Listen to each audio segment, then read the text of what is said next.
Salut les passionnés et bienvenue à Genève pour le Geneva Supercar Show. Invité par Unofficial, on va faire un petit tour avec eux, ils vont nous présenter leur maquette. Alan va nous parler de son parcours, comment tu passes du petit papier à la réalité, c'est violent. Et bah voilà, il nous partagera ça. Et voilà, ça c'est les copains d'Unofficial qui nous invitent donc sur ce magnifique event. Regarde le beau gosse. Et ouais, quand je sors à Genève, je ne sors qu'avec des beaux gosses. Voilà, la Lucide, tu peux nous parler de la Lucide, Christophe? Alors j'en ai aucune idée de ce que c'est. C'est parfait. Ça change de la Tesla dedans. Ah. Bordeaux ou nacré. Ouais, c'est ça. Elle a un reflet un peu rouge. Je ne sais pas si tu vois à la caméra, pardon. Au soleil, elle change de couleur. C'est magnifique. Là, elle est d'un noir presque profond violacé. Et quand tu vas sur l'ombre, c'est du Bordeaux. C'est vraiment super beau. La Ford Mustang 5 litres. On va en profiter pour se rincer un petit peu l'œil. Ça, on va dire que c'est pas mal du tout. Ouais, on est quand même sur de la belle voiture. Alors si tu regardes une vidéo de l'Ultimate, il va te dire oui, moi c'est Damien et je fais des trucs. Et oui, Damien, je te rappelle qu'on l'avait vu, donc Ultimate Cup Series qui fait du mobilier avec des pièces de voiture F1, F2, F3, F4, F5. Tout s'adapte en fonction du budget, de la table de jardin au tableau. Et là, tu nous prépares quoi, Damien? Là, je suis en train de faire le tableau de la montre, de cette montre-là. On est en train de faire le tableau sur une tôle d'avion et découpé dans un véritable avion. Celui que tu m'avais déjà parlé à l'époque? Ouais. Oh, magnifique. Extra. Aujourd'hui, je fais un tableau, donc comme on est invité accueilli chez Franck Muller, je fais une montre Franck Muller. Bonjour.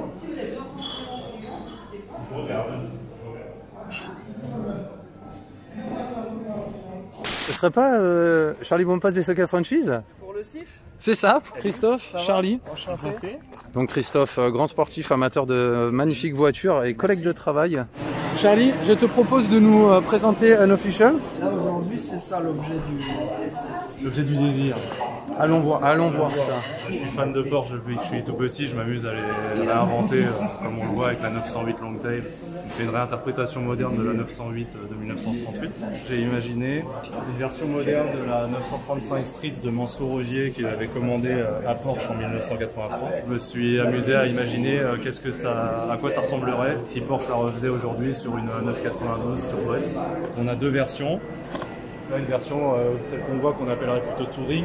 On enlève le déclide et on vient y mettre des ronds qui rappellent vraiment à l'original. Les deux entrées pour les intercouleurs. Donc on va le limiter à 90 exemplaires routiers, homologués route, et 10 exemplaires pour la course. Pour le circuit, bien sûr. Hein.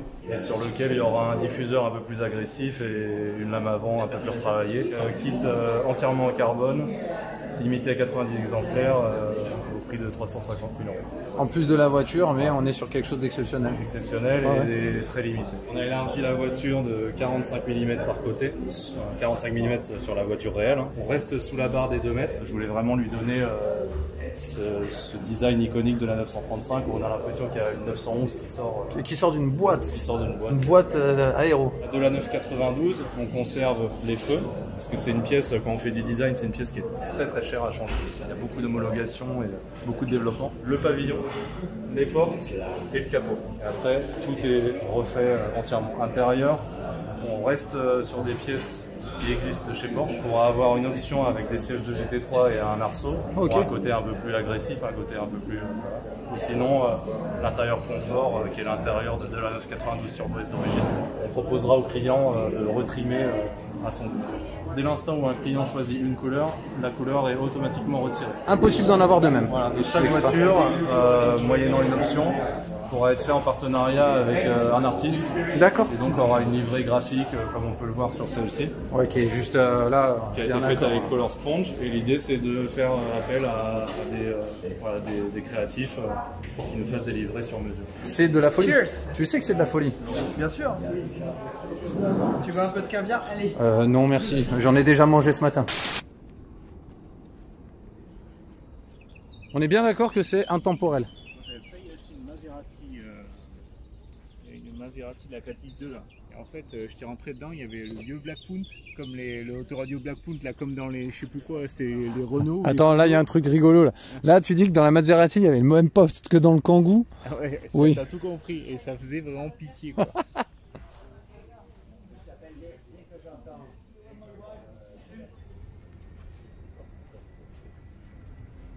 Donc on retrouve hein, bien sûr T-Cart, ABT, les grands classiques en tout cas de chez Audi. Là faut que je te montre aussi quelque chose que j'adore. Tiens, je te parlais des avions.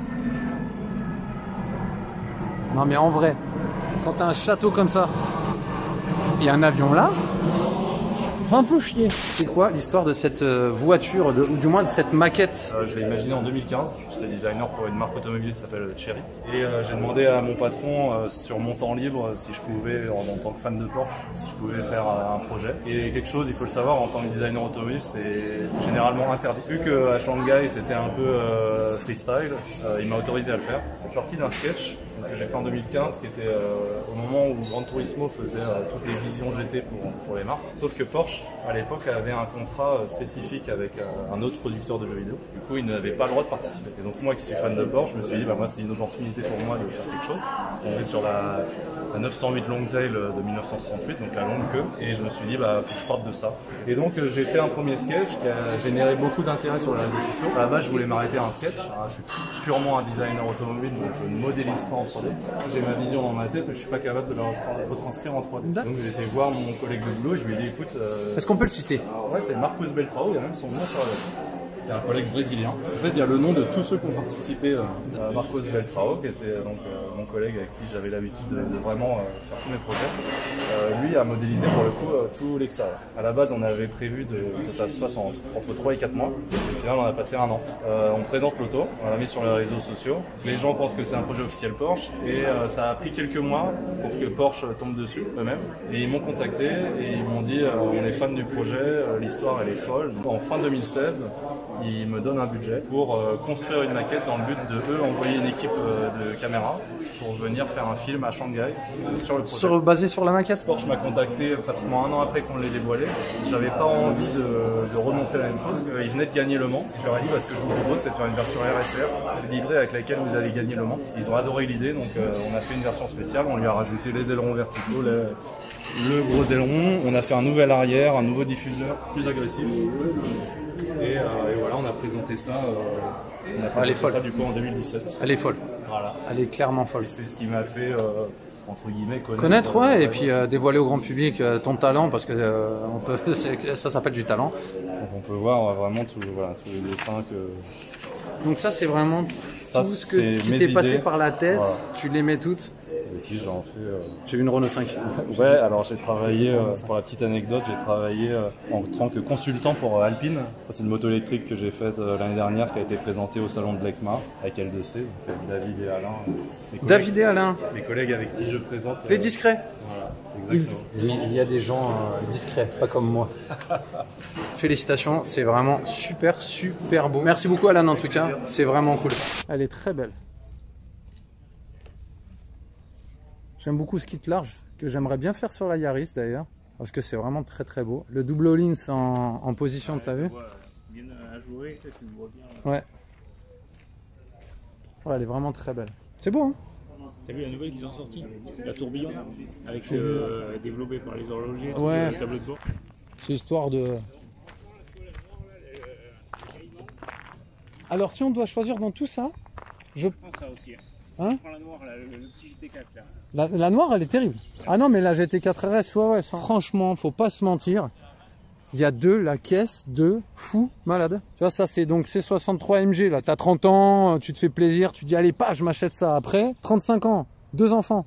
T'achètes un RS6 et puis après quand ils se cassent tous, pan, R8. Après voilà, là on est un petit peu plus dans le modeste, une Mini. C'est un cadre magnifique, hein, je t'en parle tout le temps, regarde le lac Léman. Là nous sommes du côté de la Versoix à Genève. Et regarde, ce que tu vois c'est le lac Léman.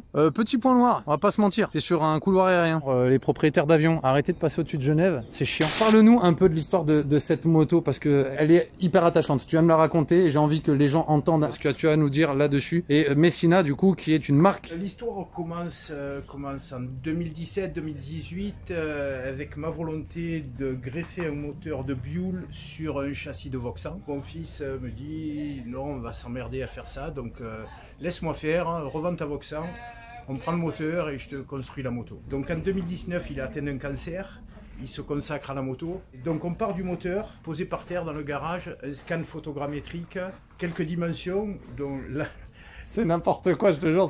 C'est énorme à chaque fois. C'est les aventures. Ben oui, Ouais, au fond d'un garage, voilà, on fait de la photographie 3D. Comme Harley Davidson, comme on Ouais, comme tous les grands. C'est splendide. Donc un anthrax, une hauteur de selle, une inclinaison de fourche, et puis tout a été construit Autour du moteur. autour du moteur, en privilégiant la fonction avant la forme et en revenant aux bases de la moto, c'est-à-dire pas d'assistance électronique, une pure moto de vrai motard. On a enlevé l'injection, on a remis des carburateurs. C'est une moto qui revient à l'essentiel. Il y a un cadre, il y a 2 roues, il y a un moteur. Ça pousse fort, ça freine fort, ça prend de l'angle. Ouais, bien sûr. Tu veux l'écouter? Ah, volontiers. Il y en a qui font les marmots avec des 3 cylindres et demi. On les a vus. C'est une moto qui est roulante. C'est pas Ouais, c'est pas un truc trop. C'est pas une showbike. Voilà, exactement. C'est pas une showbike. Exactement. Christophe, t'en penses quoi? Ça fait le bruit d'une belle Harley Davidson. C'est clair.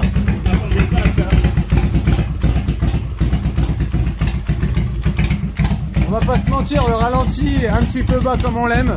Bah oui, c'est le ralenti des moteurs à Harley.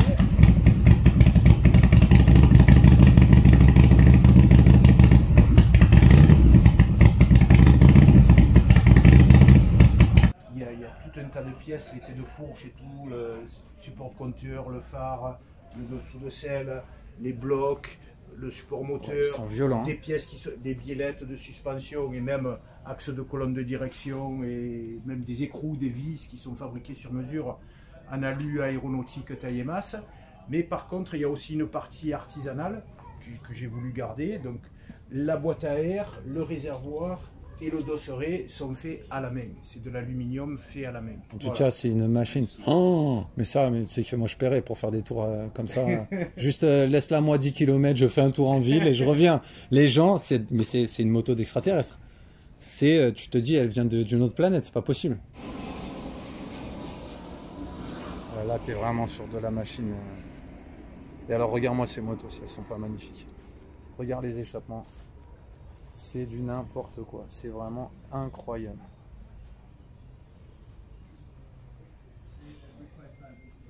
Il y a vraiment des beautés. Oh là là. Là, regarde, une magnifique. Ouais. On le voit bien derrière. Le carbone de structure.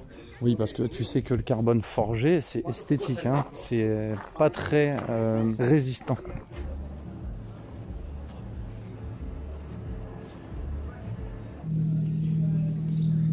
Bon, j'espère que ce petit tour en tout cas t'aura plu. N'hésite pas à mettre un petit commentaire, un petit like si tu aimes ce genre de vidéos et de petites voitures. C'est vrai que ça change du 4x4 trial et du drift. Je suis bien content en tout cas d'avoir rencontré Alan qui nous a parlé de ce projet parce que bah voilà, Motors et Passion, tu l'as compris, c'est l'essence même de la chaîne. Tout ce qui nous réunit autour de cette même passion automobile 4 roues. On a vu avec Michel aussi le 2 roues.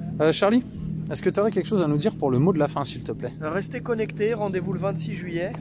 Merci à tous ceux qui soutiennent les projets caritatifs qu'on fait en parallèle de notre passion automobile.